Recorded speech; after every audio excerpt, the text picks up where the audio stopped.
Graças a Deus. Muito bom.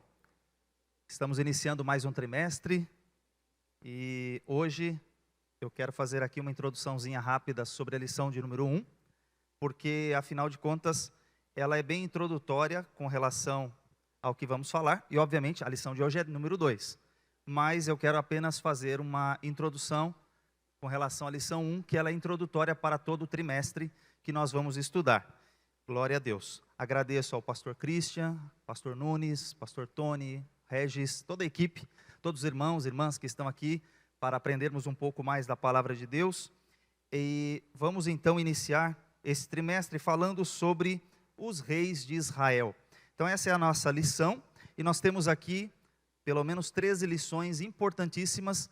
Nós temos mais de 40 reis, se nós somarmos todos da Bíblia, falando dos reis de Israel e de Judá, passam de 40 reis. Mas aqui foram selecionados 13 reis que são relevantes aqui para o nosso estudo e que nós vamos trazer aqui algumas lições especiais dentro desse trimestre. Então, dentro dessa lição, hoje nós vamos falar sobre a lição de número 2, que vamos falar sobre o rei Saul, aquele que foi pedido. Só relembrando vocês que nós temos as nossas redes sociais, aqui da Fábrica EBD e também da EBD. E nós temos aqui também o curso de teologia que acontece todas as quintas-feiras. Então você que quer participar, também estão ainda abertas as inscrições. Nosso curso é modular e você pode entrar a qualquer momento, tá bom? Hoje então, o texto bíblico já foi lido, que é o texto de 1 Samuel, onde nós temos aqui a história de Saul. Começa aqui uma introdução falando sobre quem é o rei Saul. Mas eu quero primeiro falar também dos objetivos da nossa lição, que basicamente são 3. Conhecer os motivos para o surgimento da monarquia em Israel. Por que surgiram os reis? Por isso que a lição 1 ela é introdutória, ela é importante. Antes não tinha rei. Eles tinham juízes, eles tinham líderes, mas eles não tinham reis como as outras nações. A partir de um determinado momento da história, passou-se a ter a monarquia. Saiu-se de um governo teocrático, que é o que está aqui no texto da lição de número 1, para um governo da monarquia, tendo ali um monarca, um rei. E aí nós temos aí no segundo objetivo, compreender que por que Saul teve um fim trágico? Porque ele começou bem, e por que ele terminou mal? Nós precisamos analisar o porquê dessas razões, porque começar bem é muito bom, mas terminar bem é melhor ainda. Então aqui nós temos, dentro desta lição, esse desafio de compreender o porquê disso. O terceiro objetivo é entender que Deus prefere a obediência. É melhor obedecer do que sacrificar. Então isso aqui nós vamos olhar bem, porque essa mensagem foi dita justamente para Saul. E eu quero que você me ajude lendo o textuário da nossa lição, que está em 1 Samuel capítulo 10, versículo 1. Todos juntos?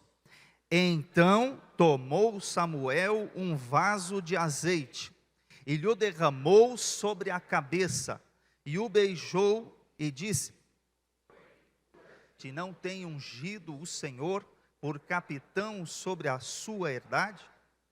Aqui Deus estava dizendo que, qual era o motivo por que ele estava sendo ungido. E aqui então, nós vamos entrar aqui falando sobre alguns dos propósitos desta lição, ou deste trimestre.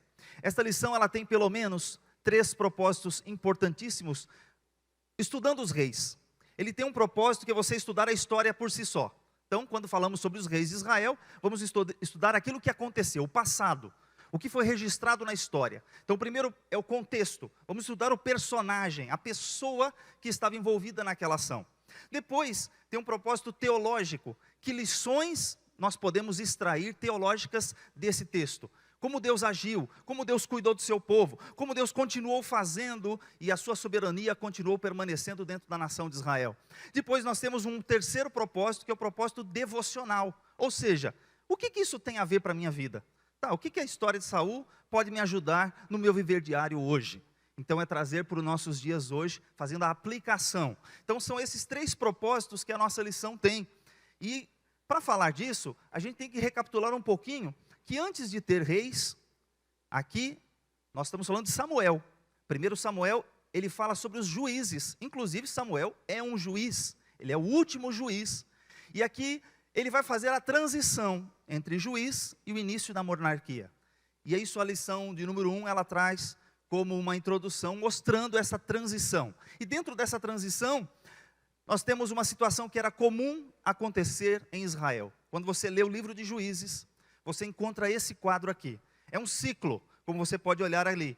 Israel, aqui em amarelo, faz o que é mal perante o Senhor. Aqui, nesse momento, eles não têm líderes. Os juízes são levantados esporadicamente. Então, depois que Josué morreu, quem substituiu Josué? Se a gente olhar, Moisés passa o cajado, passa a responsabilidade para Josué. Josué morre, ficam os anciãos. Aí o texto bíblico diz que depois que morreu, aquela geração, uma nova geração se levanta que não conhece o Senhor. E não há um líder nacional, não há um líder específico. E aí o que acontece? Acontece que cada um faz o que dá na cabeça. Cada um fazia o qual parecia bem aos seus olhos. Então, todo mundo faz o que dá na cabeça. Ah, não tem nada certo, não tem nada errado. É o que a gente, entre aspas, vê hoje em dia. Todo mundo fala assim, não quero uma direção. Eu quero fazer o que eu acho que está certo. A sua verdade, a minha verdade, o relativismo, as pessoas querem ter a sua verdade, esquecendo-se que há uma direção que vem de Deus. A direção que vem da palavra de Deus. Então não havia líder, todo mundo fazia o que dava na cabeça. Então cada um fazendo o que dá na cabeça, a situação ficou piorando, porque o povo fazia o que era mal perante os olhos do Senhor. Aí então, esse povo, Deus fazia o quê? Vocês vão pecar? Então eu vou levantar uma nação inimiga, a parte em azul. Deus envia uma nação opressora. Deus levanta uma nação para corrigir, castigar o seu povo. Aí o povo é castigado, eles vão fazer o quê? Vão orar, vão clamar. Aí eles clamam a quem? Clamam ao Deus de Israel, aquele que os tirou da terra do Egito, aquele que é o Deus Todo-Poderoso. E aí o Deus Todo-Poderoso levanta um juiz, um homem, um libertador. Não é um rei, não é uma pessoa especial, é basicamente um líder militar, o juiz. Ele se levanta, ele vai lá e Deus o usa para libertar o seu povo daquela nação opressora.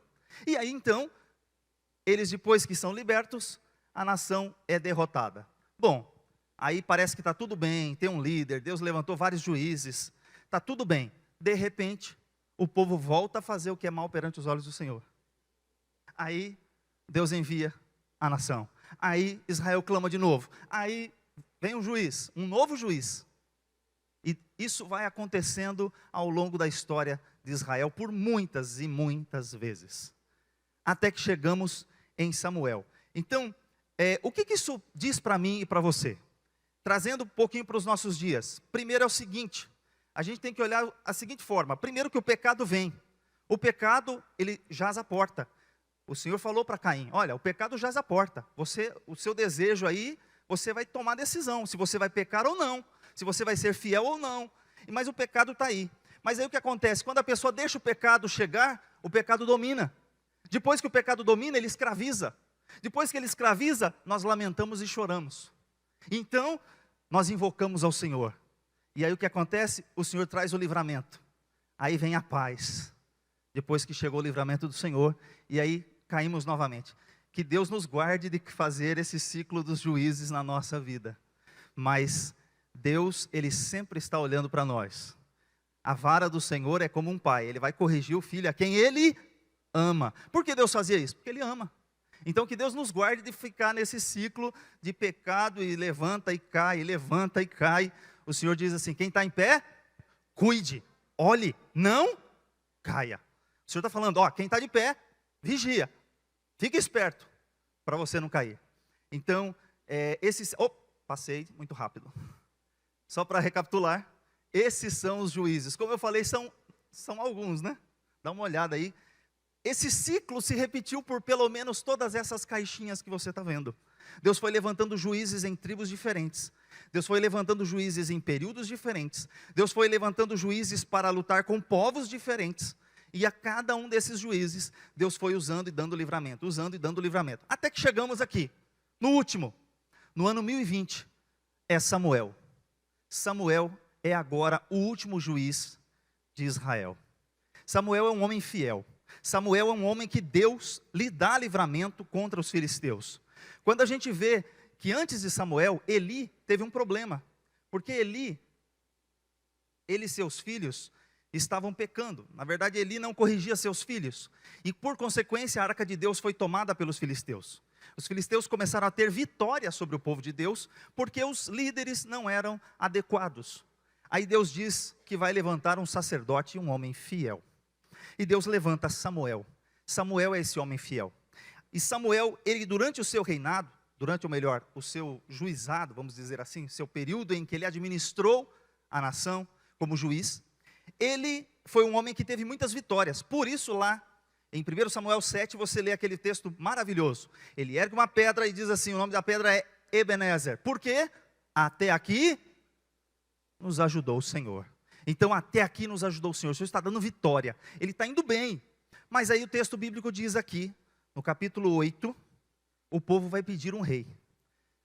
No capítulo 8 o povo fala o seguinte: Samuel, você é um homem fiel. Você é um homem de Deus. Você é uma referência para nós. Mas os teus 2 filhos, eles não seguem, eles não andam no seu caminho. Os seus 2 filhos que estão sendo juízes, que você constituiu, eles não são como você. Eles não são fiéis como você é. Então, nós queremos um rei. Nós não queremos mais ter juízes. Nós queremos um rei. E por isso tem aqui uma cronologia. Isso aqui está na lição de número 1. Só para você ver, os juízes comandaram Israel por um período, os filisteus ocuparam a terra, Samuel, Saul, e aqui vem, a gente vai começar a falar hoje sobre alguns desses reis, iniciando por Saul, que foi o primeiro rei de Israel. Bom, Deus permitiu a instituição da monarquia, tanto é que, quando o Samuel ouve o pedido, ele fica aborrecido. Ele fala assim, como assim? Pareceu mal aos olhos de Samuel aquele pedido. Não queremos mais juízes, nós queremos um rei. Aí ele vai orar. O texto diz que ele vai orar. Quando ele está orando, Deus fala assim para ele, Samuel, fica tranquilo. Eles não estão rejeitando você, Samuel, como o governante sobre eles. Na verdade, eles estão rejeitando a mim, eu, o Senhor, que sou rei sobre eles. O governo teocrático. Deus governando sobre o povo. Então ali ele pega e diz assim, olha, atenda o que o povo está pedindo. O povo pediu um rei, lhes dá um rei. Mas primeiro você vai chamá-los e vai dizer para eles o que um rei vai ter que fazer. E aí, a gente chega num período em que surgem os reis. E aqui a gente vai olhar que por um período nós temos os reis unidos. E depois há uma divisão, e essa divisão vai correndo até o ano 586. Vocês verão que aqui, se você somar, tem na média de uns 40 reis, dentro dessas 2 linhas, tendo reis no momento em Judá, tendo rei em Samaria.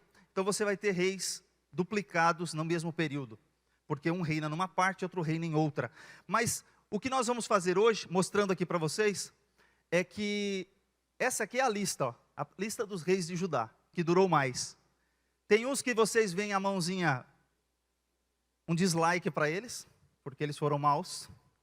E tem uns que você tem a mãozinha assim, que você tem um like, que foram reis bons. E teve uns mais ou menos, que é o caso de Salomão, que começou bem e também terminou mal. Então nós temos aqui uma lista de praticamente 40 reis, que nós vamos estudar, alguns deles, durante esse trimestre. Mas hoje, vamos começar com Saul, né? Afinal de contas, ele é o primeiro rei de Israel. E aí, a gente chega no tópico 1 da lição 2. Então agora pode abrir sua lição na lição 2. E nós vamos falar aqui sobre esse tópico.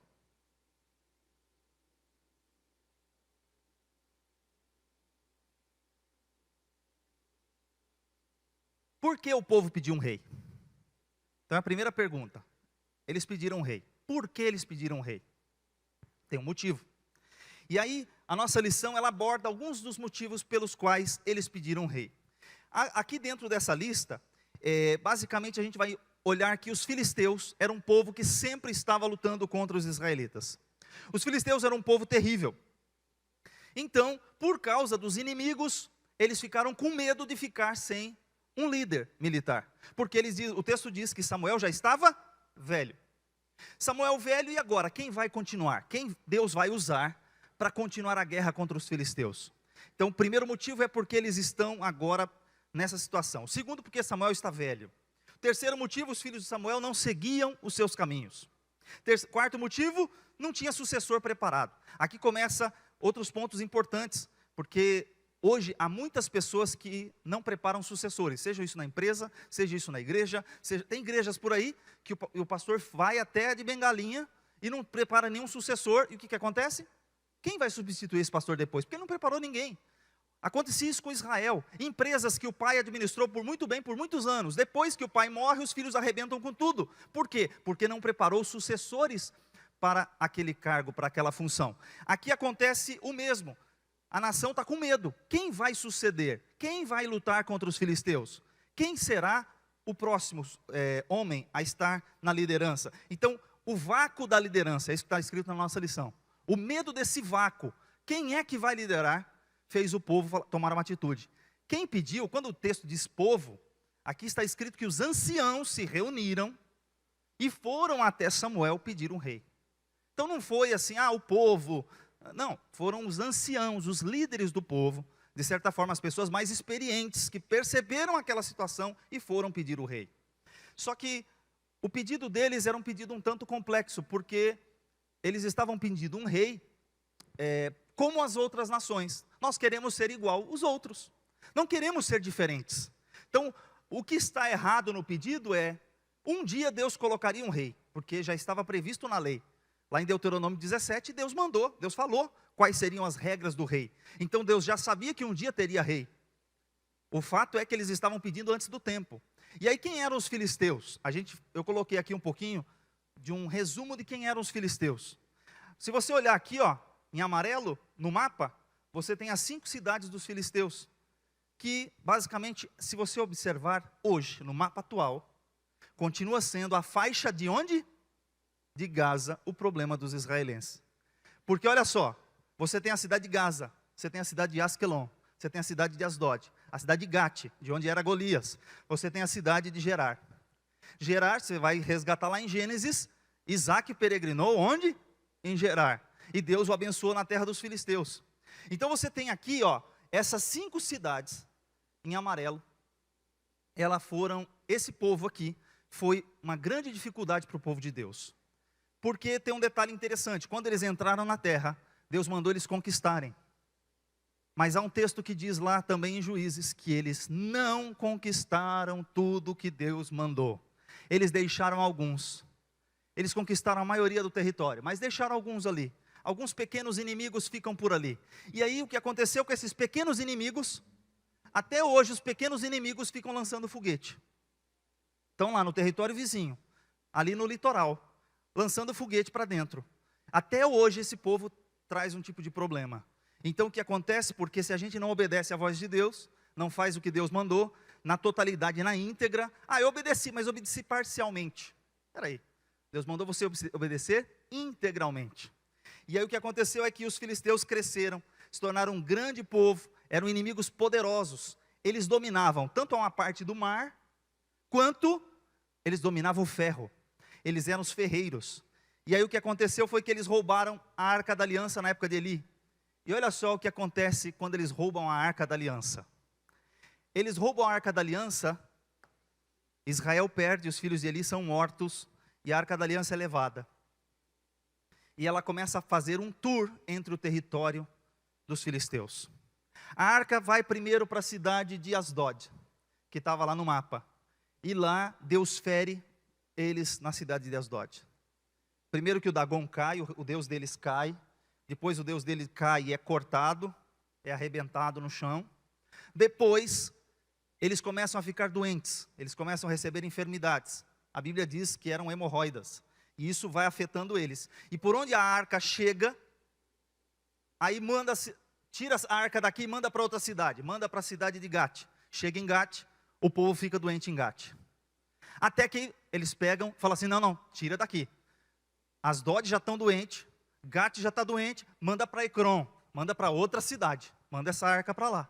Mandaram. Quando chegou em Ecrom, os moradores de Ecrom, o que vocês estão fazendo com a gente? Vocês estão mandando essa praga para cá. Não. Devolve isso. O Deus de Israel está bravo com a gente. Devolve essa arca para eles.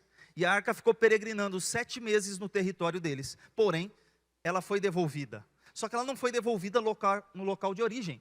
Ela foi devolvida em outros locais. Até que ela chegou em Kiriat Jearim, passou 20 anos lá.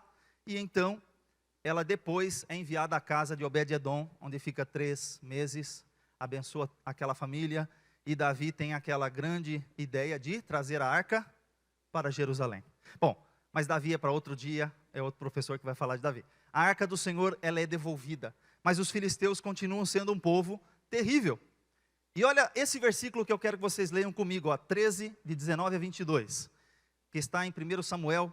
Olha o que está escrito aqui, uma coisa muito curiosa. Quem dominava o ferro eram os filisteus. Então, olha o que está escrito aqui. Naquela época não havia nem mesmo um único ferreiro em toda a terra de Israel. Tinha ferreiro? Não. Pois os filisteus não queriam que os hebreus fizessem espadas e lanças. Assim, eles tinham que ir aos filisteus para afiar seus arados, as suas enxadas, os seus machados e foices. O preço para afiar os rastelos e enxadas era 8 gramas de prata, e 4 gramas de prata para afiar os tridentes, machados e pontas de aguilhadas. Por isso, no dia da batalha, nenhum soldado de Saul e Jonatas tinha espada ou lança nas mãos, exceto o próprio Saul e seu filho Jonatas. Como é que Israel vai para a guerra contra uns homens que dominam o ferro, que tem espada, que tem lança, que tem tudo, tem carros de ferro, e eles, israelitas, só têm machado e enxada, não tem nada, só tem 2 espadas no exército inteiro.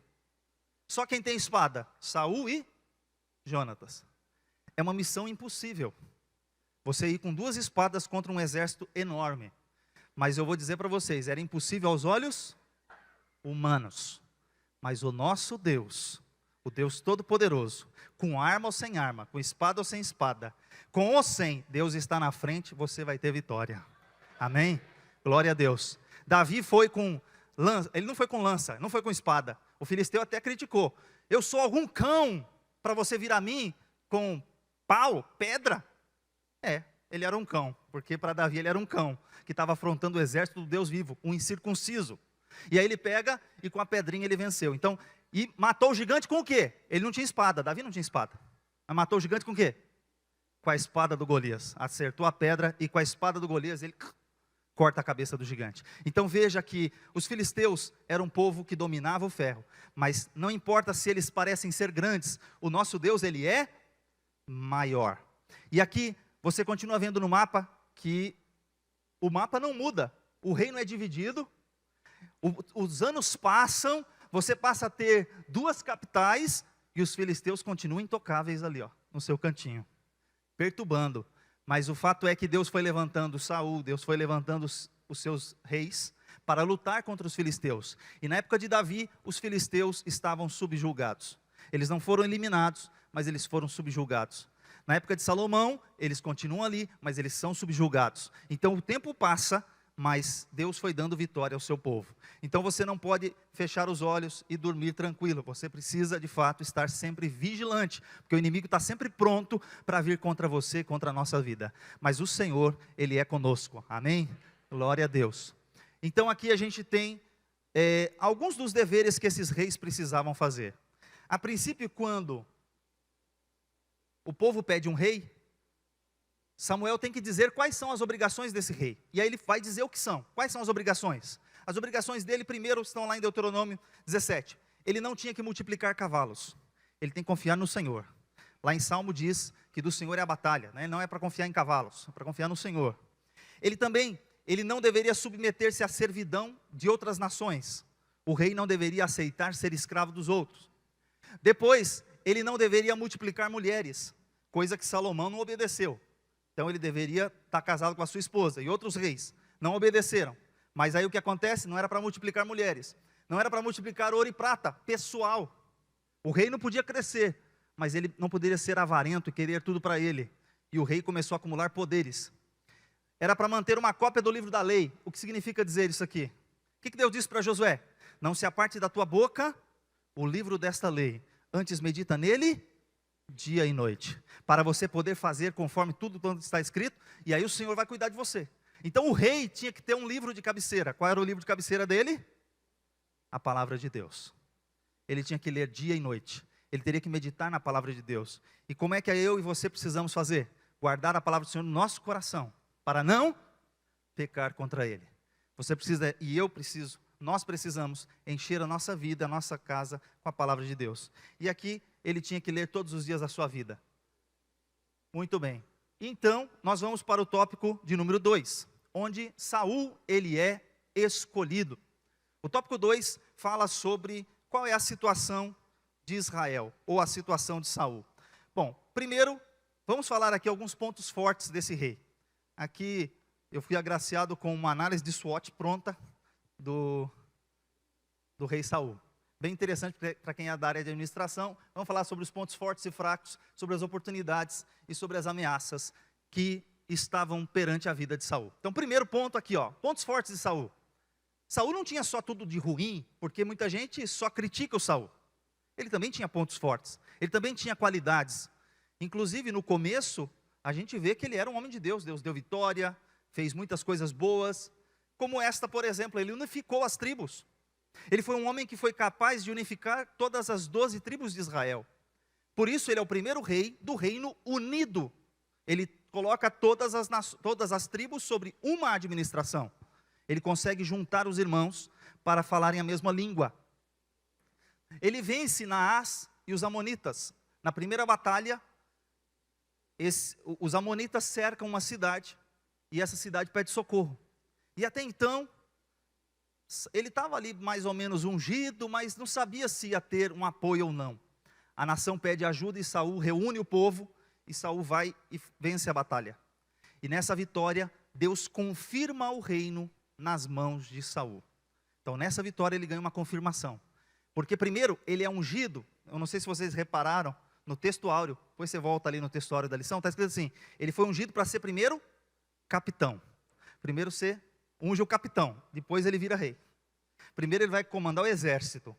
Aí depois ele ganha, no próximo capítulo, ele é de fato confirmado como rei sobre todo Israel.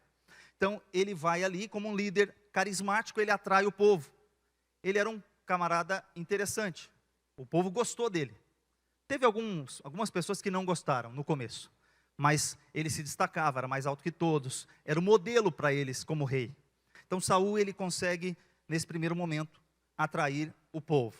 Depois ele consegue organizar um exército nacional. Então ele consegue formar um exército. Isso eram os seus pontos fortes. Aí você vai para os pontos fracos, é complicado, porque tem 4, 5 aqui, então uns 10, 15 aqui, né? Como pontos fracos. Mas o fato é que ele tem aqui os seus pontos fracos. Caráter duvidoso, ele se esconde na bagagem quando ele vai ser ungido. Então ele não queria ser ungido. Mandam buscar, cadê Saul? Aí o Senhor falou, ele está escondido na bagagem, pode procurar. Achou ele escondido na bagagem. Aí quando achou, não era um menininho, Davi, pequenininho, era um grandão, que do ombro para cima era maior que todo mundo. Onde que ele se escondeu? Se escondeu na bagagem, porque se ficasse de pé no meio do povo, todo mundo achava ele. Então, Saul, ele é encontrado. Depois, ele foi desobediente. Algumas vezes demonstrou a sua desobediência. Precipitado, ofereceu oferta pecaminosa, não era para oferecer. Ele era uma pessoa oprimida, ciumento, tinha medo de Davi. Se enlouqueceu por causa do poder. Tornou-se suicida no monte de Gilboa. E depois, ele não expandiu o reino como deveria. Ele tinha condições de fazer expansões, mas ele não fez como deveria. Mas a gente tem algumas oportunidades que ele tinha. Bom, ele por ser comissionado por Deus, ele tinha uma oportunidade grandíssima. Foi comissionado por Deus. Deus falou, vai aparecer um jovem na tua casa, Samuel. Um dia antes, Deus avisou ele. E esse moço você vai colocar sobre o capitão do meu povo. Então, ele tinha ali uma indicação do Senhor. Ele tinha aqui que conhecer, ele tinha também nos pontos fortes, o profeta Samuel orava muito por Saul. Ele não queria, tanto é que Deus um dia disse assim para ele, Samuel, até quando você terá dó de Saul? Visto que eu já o tenho rejeitado. Samuel queria ser mais, como se diz, mais bondoso do que Deus. Deus é bondoso, amoroso e dá muitas oportunidades, mas tem hora que a gente quer ser mais bondoso do que Deus. Então ali, Deus chama a atenção dele. Segundo ponto foi que, terceiro ponto, ele recebe a unção, ele recebe o Espírito Santo, ele é cheio do Espírito Santo, ele até profetiza, mas ele depois perde o Espírito Santo, a gente vai falar no outro tópico. Ameaças que ele tinha, as ameaças que ele enfrentava eram os filisteus. Ele enfrentava também, uma outra ameaça que ele causou foi o seguinte, ele trouxe um homem chamado Doeg, que não era do povo de Deus. Certo dia, os sacerdotes de Nob ajudaram Davi na sua fuga. Deram pão para Davi. Davi foi lá e falou assim: eu quero consultar ao Senhor. O sacerdote falou assim: tá bom, vamos orar. O sacerdote orou, Deus deu uma palavra e o sacerdote passou a palavra para Davi. Sabe por que os sacerdotes morreram? 85 sacerdotes. 85 sacerdotes foram mortos. Porque eles deram pão para Davi e porque eles oraram e deram a palavra de Deus para Davi. Aí você pergunta por que lá na frente Saul vai consultar o Senhor e o que aconteceu com ele? O homem que foi buscar o Senhor, Davi foi orar. E na oração, os 85 sacerdotes são mortos. Um sacerdote consegue fugir, Abiatar. Ele foge e vai se refugiar com Davi. E ele leva com ele o manto sacerdotal. Ele leva com ele o Urim e Tumim. Ele leva com ele a roupa sacerdotal, pela qual eles consultavam a Deus. Então, você vai reparar que aí como os servos de Saul, não quiseram matar os sacerdotes por temor a Deus, ele usou um estrangeiro. Doeg era um estrangeiro. E mandou Doeg matar e o Doeg matou. Não tem temor de Deus, matou os homens de Deus. Aí, Deus começou a não falar mais com ele. Aí ele consulta uma feiticeira. Bom, a gente vai chegando mais para lá, senão a gente vai adiantar todos os tópicos aqui, né? Mas olha só o que acontece em 1 Samuel 9,16. Deus diz que ele vai ser ungido por capitão sobre o meu povo. Então primeiro ele recebe a unção de capitão. O povo escolheu Saul. O seu nome é muito sugestivo e é o que está na lição. O nome Shaul, ele vem da raiz da palavra pedir. Então ele é aquele que foi pedido ao Senhor. Então o nome dele está corretamente traduzido dessa forma. Ele foi pedido e Deus atendeu o pedido, entregando Saul para ser rei sobre Israel.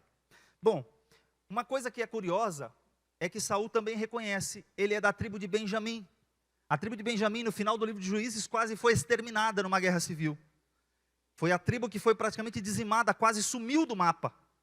Mas aí Deus levanta o primeiro rei de Israel, ele levanta daquela tribo destruída. Então Deus do nada, ele pode fazer muita coisa. Deus é Deus poderoso, ele não precisa escolher da tribo mais forte. Deus então usa aquilo que os homens não reconhecem para fazer. Então Deus não age com a lógica humana. Na lógica humana, a tribo de Benjamim não seria escolhida. Mas Deus escolheu Saul dessa tribo. Mas o fato é que Saul, ele é escolhido. É da tribo de Benjamim, era da cidade de Gibeá. E ali ele era uma pessoa que se destacava.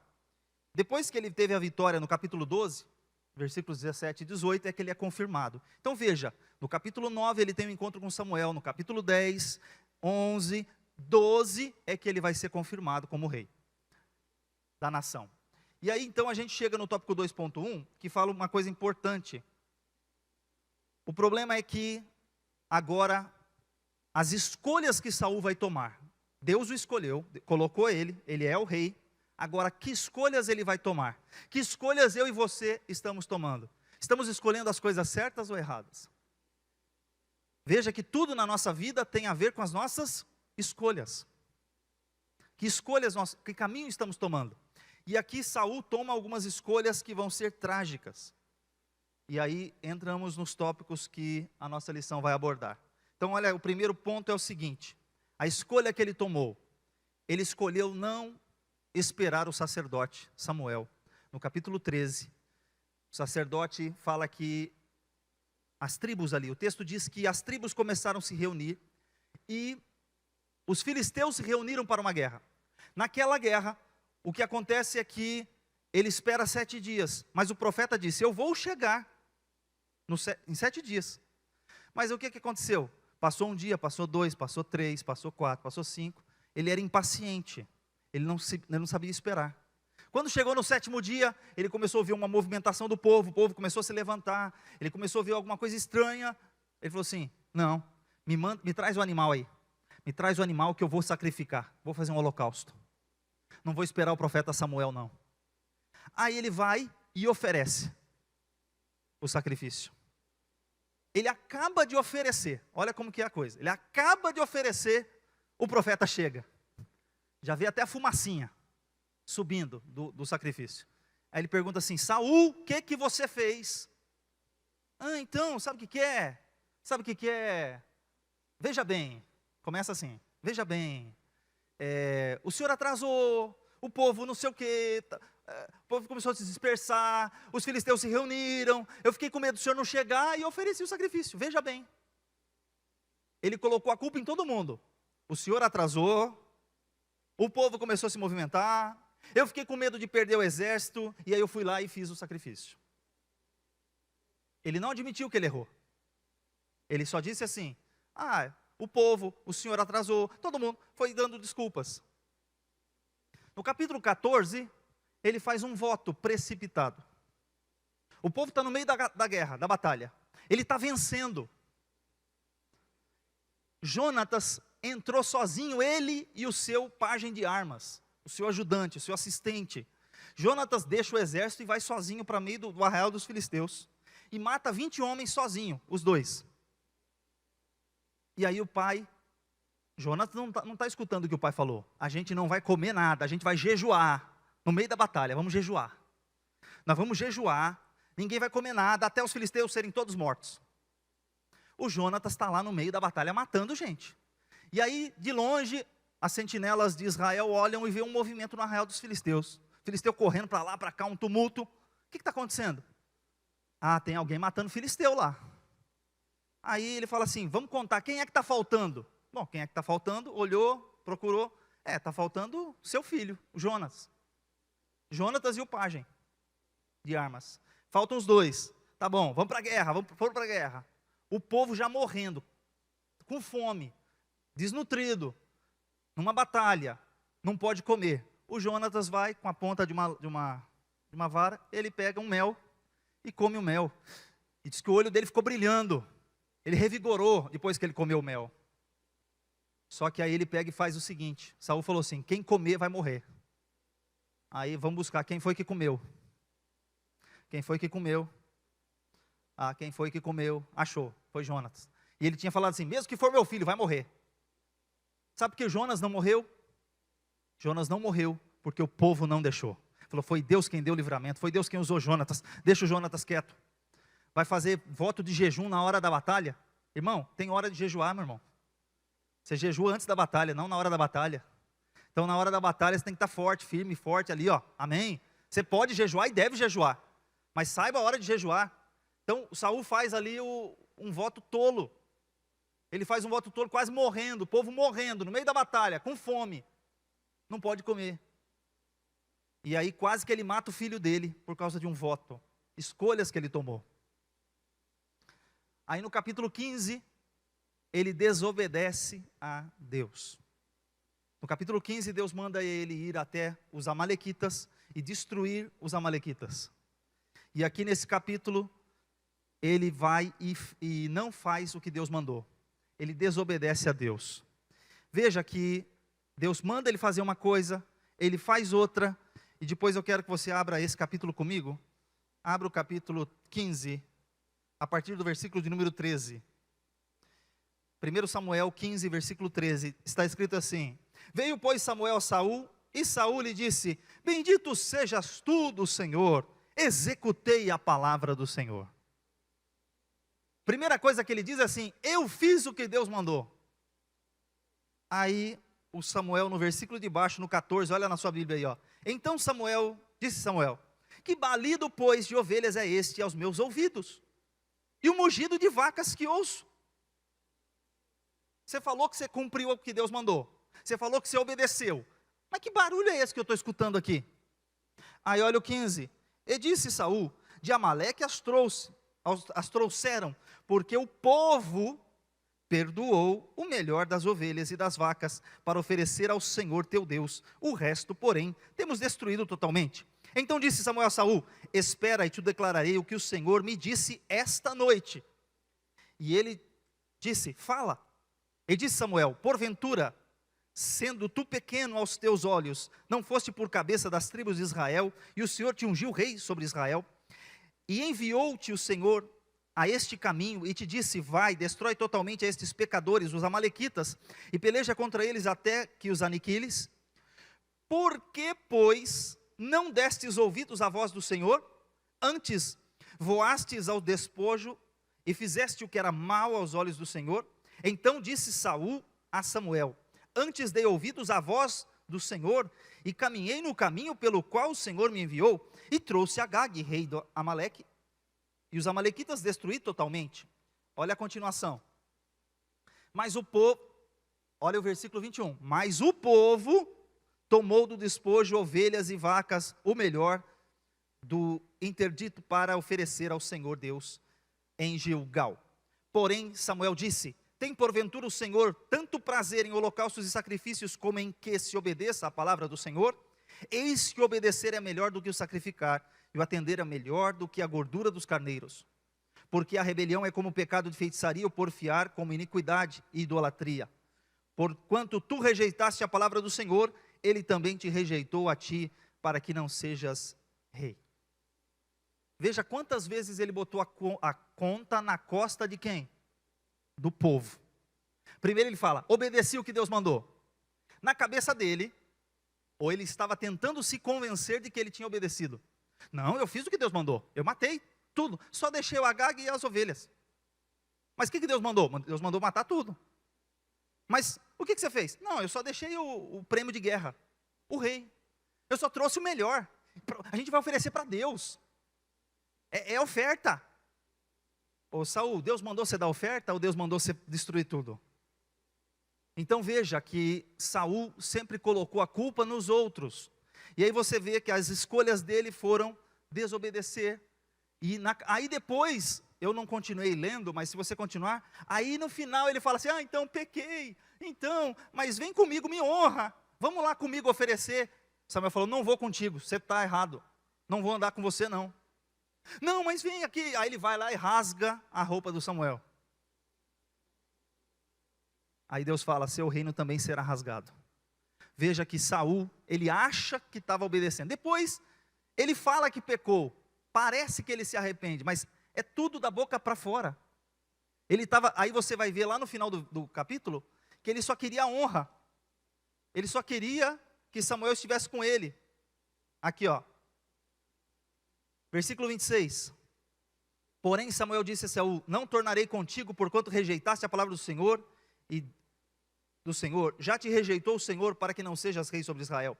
E virando-se Samuel para ir, ele pegou na borda da capa e a rasgou. Então Samuel disse: o Senhor tem rasgado de ti o reino de Israel, e tem dado ao teu próximo melhor do que tu. E também aquele que é força de Israel não mente, nem se arrepende, porquanto não é homem para que se arrependa.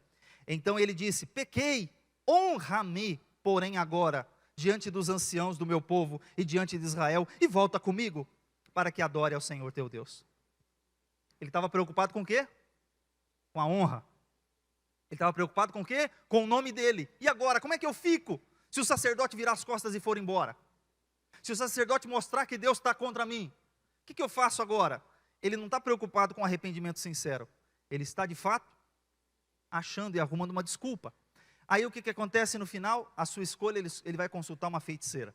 Bom, a gente vai falar um pouquinho de cada um desses pontos. Porque o tópico 3 fala o seguinte: Saul foi rejeitado. E olha só o que acontece aqui na rejeição de Saul. Ele foi rejeitado por Deus. Veja só um fato importante. Leia esse versículo comigo aqui, ó. Porém, Samuel disse: tem porventura o Senhor tanto prazer em holocaustos e sacrifícios, quanto em que se obedeça a sua palavra? Eis que obedecer é melhor do que e o atender melhor do que a gordura dos carneiros. Olha só, olha esse versículo aqui também. É importante o que está aqui no final, mas vamos entender um pouquinho disso. Porque a rebelião é como o pecado de feitiçaria, a obstinação como a idolatria, e o culto aos ídolos do lar. Visto que rejeitaste a palavra do Senhor, ele também te rejeitou a ti, para que não sejas rei. Uma coisa importante dizer: tem gente que olha para isso achando que Deus o rejeitou para a salvação. A rejeição aqui é como rei. Deus não está lançando ele no inferno agora. Ó, você não serve para ser meu servo, estou te mandando para o inferno. Não é isso. Porque Deus, ele perdoou. Nós vamos estudar lá no final das lições Manassés. Deus perdoou tantos reis maus. Deus perdoa quem se arrepende. O fato não é para a salvação. Ele é rejeitado como rei. Como rei ele não serve. Veja que é para o ofício de rei, e não estou rejeitando você para te mandar para o inferno. Não é isso que está escrito. Ele está sendo rejeitado como rei na nação.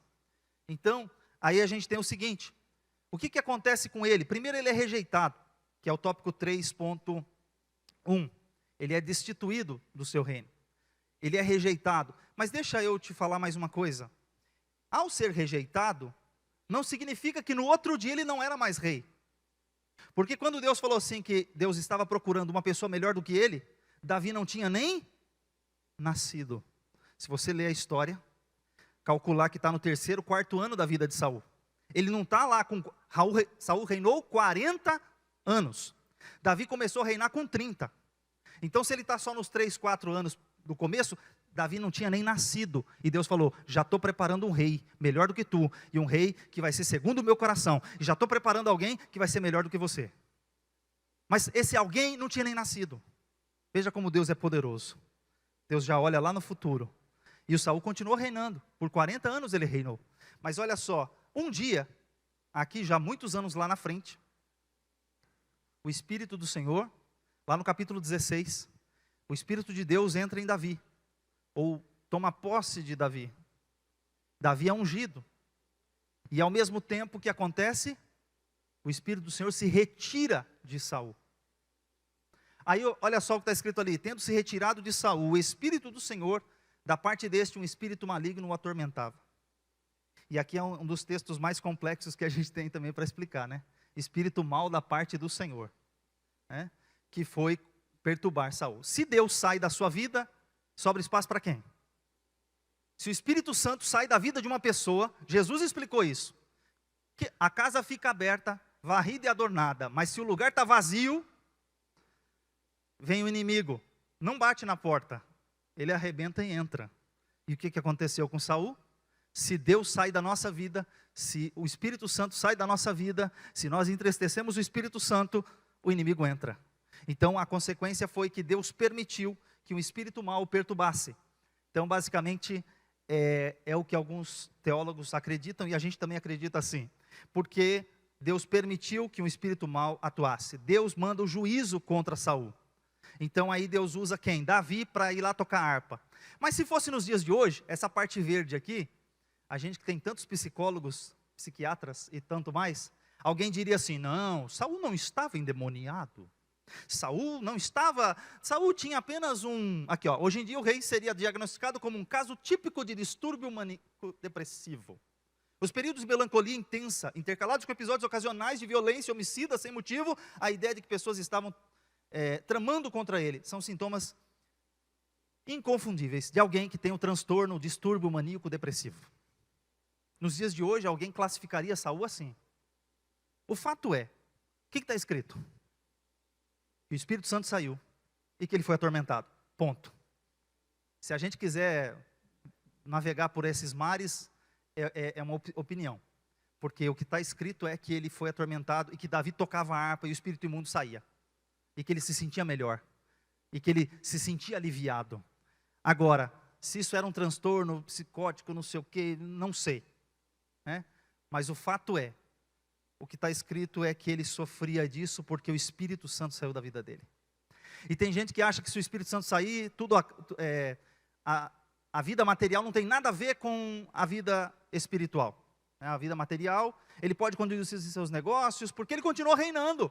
Ele continuou tocando os negócios. O reino continuou, sem o Espírito de Deus na vida dele. Só que continuou aos trancos e barrancos. Então, nós precisamos do Espírito Santo na nossa vida, para que a nossa vida material também progrida. Você não pode viver sem o Espírito Santo. A sua vida toda, ela pertence ao Senhor. E todo o teu espírito, alma e corpo sejam plenamente conservados e irrepreensíveis para a vinda do nosso Senhor e Salvador Jesus Cristo. Não pode falar assim, eu vou deixar Deus de lado. Nessa parte material, Deus não entra. Eu vou cuidar de Deus. Não, Deus precisa estar na tua vida como um todo. Você não pode deixar Deus de fora. Amém? Coloque Deus para dentro da sua vida. Agora, olha o que está escrito aqui na Bíblia. 2 Crônicas 15:2. O Senhor está convosco enquanto vós estáis com Ele. Se o buscardes, o achareis. Porém, se o deixardes, Ele vos deixará. Veja, quem deixa Deus primeiro? Somos nós, é o homem. Não é Deus que nos deixa. Olha como que é a dinâmica. Mais um versículo, Tiago 4, versículo 7 e 8. Sujeitai-vos, pois, a Deus, resisti o diabo e ele fugirá de vós. Chegai-vos a Deus e ele se chegará. Você chega e Deus chega. Você resiste o diabo foge. Então veja, você chega a Deus e ele chega a você. Buscai primeiro o reino de Deus e a sua justiça. Outro versículo aqui, ó, Zacarias 1:3. Está escrito ali, ó: por isso diga ao povo, assim diz o Senhor dos Exércitos, voltem para mim, e eu voltarei para vocês, diz o Senhor dos Exércitos. Amém? Então você vem, e Deus vem em seu encontro. Você busca, e Deus te atende. Você bate, e a porta se abre. Você precisa ter atitude diante de Deus. Você não pode ficar esperando, eu estou esperando o Senhor falar comigo. Vamos buscar, vamos clamar, vamos para cima. Porque o Senhor, é nós quem tomamos a iniciativa aqui, nesse aspecto. Óbvio que Deus deu o seu Filho. Isso é iniciativa de Deus. Mas o buscar, a sua vida cristã, é uma iniciativa sua também. Não pode deixar tudo na mão do Senhor. Então olha o que acontece aqui, o sacerdote, o Senhor então no tópico 3.3, fala que ele não está mais respondendo a Saul. E por que não mais? Aí a gente lê o seguinte: vendo Saul, o acampamento dos filisteus foi tomado de medo, e muito estremeceu o seu coração, consultou o Senhor, porém o Senhor não lhe respondeu, nem por sonhos, nem por Urim, e nem por profeta. Deus não falou com ele quando ele estava sonhando. Deus não falou com ele por Urim. Urim era a peça que estava com o sacerdote, que ele mandou matar os 85. Quem que afastou-se da presença de Deus? Saul foi se afastando da presença de Deus. Saul foi deixando Deus mais longe dele. Saul foi fazendo coisas, porque diz o texto, que depois que Samuel repreende ele no capítulo 15, ele nunca mais viu Samuel. Está escrito lá no capítulo 15. Ele nunca mais viu Samuel em vida. Ele foi lá no velório do Samuel, mas ele nunca mais viu Samuel. Samuel nunca mais falou com ele. E agora, isso é importante para agora, que a gente vai falar. Ele mandou matar os sacerdotes. Agora ele vai buscar profeta. Profeta também não tem palavra para ele. Nem profeta e nem sacerdote que ele mandou matar. Ele quer uma resposta. Mas sabe por que ele quer resposta? Porque está escrito ali em cima, ele teve medo. Quando ele ficou com medo, ele correu. Deixa eu falar com alguém. Eu estou com medo, os filisteus chegaram. E agora? O que eu faço? Ele entrou em desespero. E olha o que o desespero faz. E aí o texto diz assim para a gente, olha, Isaías 55, 6 e 7. Buscai o Senhor quando? Enquanto se pode achar. Invocai quando? Quando Ele está perto. Aí o texto continua. Deixe o perverso o seu caminho, iníquo os seus pensamentos. Converta-se ao Senhor, que se compadecerá dele. Volte-se para o nosso Deus, porque é rico em perdoar. Se o Saul tivesse de fato buscado a Deus, Deus o teria perdoado. Se ele de fato tivesse se arrependido, ele teria recebido. Mas o fato é que ele não se arrependeu. E olha as desculpinhas dele ali, ó. Eu destaquei aqui mais uma vez. Ele nunca se arrepende, nunca reconhece seus erros. Se a gente olhar Saul e Davi, Davi é muito mais pecador que Saul, do ponto de vista gravidade, vamos dizer assim. Do nível que Davi errou. A gente olha e fala assim, Saul ofereceu um sacrifício, desobedeceu uma ordem, ok. O que Davi fez foi muito pior, mas só que tem um detalhe. Davi, quando foi confrontado pelo profeta Natã, ele caiu no chão, eu pequei. Ele escreve o Salmo 51, que enquanto ele ficou calado, os seus ossos foram sendo corroídos por dentro. Davi se arrependia, Davi tinha o coração de Deus. Ele se arrependia e Deus perdoava. Aqui, ó, o homem nunca se arrependeu. Olha lá, porque o povo poupou o melhor das ovelhas e bois. Depois, mas o povo tomou do despojo. Depois, porque eu temi o povo, então deis ouvidos à sua voz. Depois aqui, eu fui forçado pelas circunstâncias e ofereci o holocausto. Nunca era culpa de Saul. Então, o que isso diz para mim e para você? Meu irmão, minha irmã, reconheça quando você estiver errado. Clama perdão, peça misericórdia. O nosso Deus é misericordioso para perdoar. Tem hora que a gente é tão orgulhoso e não quer se arrepender. Ah não, eu não vou falar, eu não vou, eu vou ficar aqui e tal. Eu não vou pedir perdão, eu não vou. Irmão, deixa isso para lá. Pede perdão, clama ao Senhor, misericórdia. O Senhor vai ter misericórdia de você. Amém? Glória a Deus por isso. Saul então, ele sempre jogou na costa de todo mundo. Olha o que acontece então. A gente tem aqui uma escada de ascensão e queda do Saul. O que ele fez? Ele começa buscando jumentas. É escolhido, foi ungido, foi aclamado pelo povo, foi bem sucedido, se tornou um vencedor. Aí ele começa a ser precipitado nas suas ações. Aí começa a ser parcial. desobediente, aí começa, rejeitado por Deus, medroso, atormentado, enciumado, enlouquecido pelo poder, perseguidor, assassino do sacerdote, e termina a vida buscando resposta numa feiticeira que ele mesmo mandou para fora da nação de Israel. Agora, olha o que diz a Bíblia, por que Saul morreu? 1 Crônicas 10, versículos 13 e 14. São 4 razões por que ele morreu. Ele morreu. O pastor Carlos me lembrou que ele morreu. Amém? Saul morreu. Então olha aqui, como que ele morreu? Assim morreu Saul. De que jeito? Por causa da sua transgressão cometida contra o Senhor. Primeiro ele transgrediu os mandamentos do Senhor. Por causa da palavra do Senhor, não obedeceu a palavra. Por que mais? Também não guardou, porque também ele não guardou a palavra, e também porque interrogar e consultar a necromante, e não o Senhor. Consultou uma necromante, e não a Deus. Mas alguém vai dizer assim, mas lá está escrito que ele consultou o Senhor. Mas que Senhor que ele consultou? Se ele não tinha mais intimidade com Deus. Se ele afastou Deus. Se ele pôs Deus longe dele. Ele consultou o Senhor? Não, ele foi tentar achar uma resposta com qualquer um. Aqui diz que ele não buscou o Senhor, ele buscou uma necromante. Por isso, o matou e o transferiu ao reino a Davi, filho de Jessé. Então, os motivos pelos quais ele morreu são esses. Agora, deixa eu aproveitar aqui e te dar algumas informações importantes, porque o capítulo 28 também é tão controverso quanto outros, né? Porque alguém vai dizer assim, Samuel, um dia uma irmã me abordou aqui, Samuel, ele falou lá com Saul depois de morto? Como assim? O texto diz que Samuel falou. Mas vamos, algumas observações aqui. Primeiro ponto, olha ali, no verso 8, Saul vai até a feiticeira e diz para ela o nome de quem ele quer que ela consulte. Então ele vai, contrata a feiticeira, chega disfarçado e fala para ela, você vai consultar um morto e eu vou falar o nome do morto que você vai trazer, tá bom? Ah, tá bom. Então primeiro, ele fala quem é que ele quer trazer. No verso 9, a feiticeira alerta o rei Saul, sabe que o rei Saul botou uma ordem, que eu não posso fazer isso, se eu fizer eu vou ser morta. Aí ele fala assim, ele jura em nome do Senhor, não, você não vai morrer. Espera aí, se o rei pôs uma ordem que quem fizesse feitiçaria ia morrer, quem que pode anular a ordem do rei? O próprio rei. Só o próprio rei pode anular essa ordem. Bom, mas ele não falou quem ele era. Olha só, no versículo 11, ela pergunta, quem que você veio consultar? Aí ele fala assim, faze-me subir a Samuel. Eu quero que você faça subir Samuel. O espírito tem que subir da terra. Daqui a pouco eu faço uma observação sobre isso. Olha só, ele disse quem que ele queria. Aí no verso 12 a mulher grita. Ela grita porque ela está vendo uma visão. Aí o Saul pergunta, o que você está vendo? Eu estou vendo um homem. Como é que ele é? Ele é um ancião, está com uma capa e tal. Aí observa na sua Bíblia o que está no verso 14. Entendendo Saul que era Samuel, inclinou-se com o rosto em terra. Ele achou, ele entendeu, na cabeça dele, perturbado, ele achou que era Samuel. Ele chega para ela, faz subir Samuel.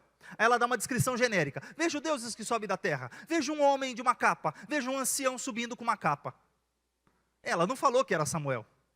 Quem entendeu que era Samuel foi ele. Aí no versículo 15, está continuando a narrativa. Aí diz assim, aí aquele ser que estava lá na narrativa, Samuel disse a Saul. O escritor bíblico segue a narrativa do diálogo. O que significa dizer para você? Não significa que o texto bíblico concorde que era Samuel. Significa dizer que ele está contando a narrativa do que aquele personagem que estava sendo visto, que Saul entendeu que era Samuel, estava dizendo. Nós não concordamos que Samuel apareceu lá. Então, o resultado final é o seguinte.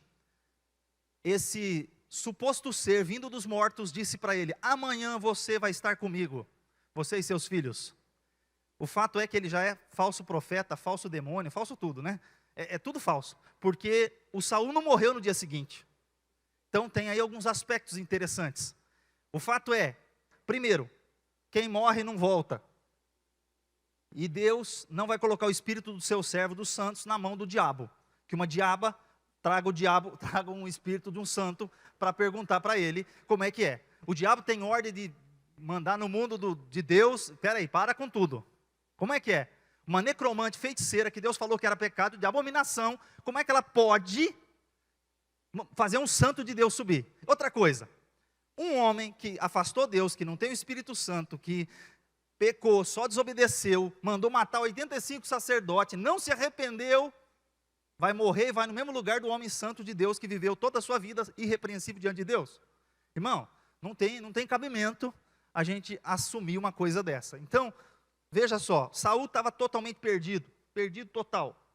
E olha só o que está em Deuteronômio 18, versículos 10 e 12. Todo aquele que faz tal coisa, abominação é ao Senhor. Isso aqui é abominação, Deus não aceita. Então, vamos para o final. Olha o que acontece. Muitos estão procurando as respostas aonde? No lugar errado. Mas você quer a resposta de Deus? A resposta de Deus está aqui. Busca o Senhor. É o Senhor quem vai te dar a resposta. Fala com o Senhor. No capítulo 30, Davi buscou o Senhor e Deus respondeu Davi. No capítulo 28, Saul buscou e não teve resposta, porque ele foi buscar uma necromante. Veja, Saul quando busca Deus, Deus responde. Quando você está perto de Deus, Deus responde. Quando você fala com Deus, Deus fala contigo. Então, busca a resposta na sua vida. E qual foi o fim de Saul? Infelizmente, lá no Monte Gilboa, eles estão acampados numa guerra. Eles vão para a luta e Saul morre nessa guerra.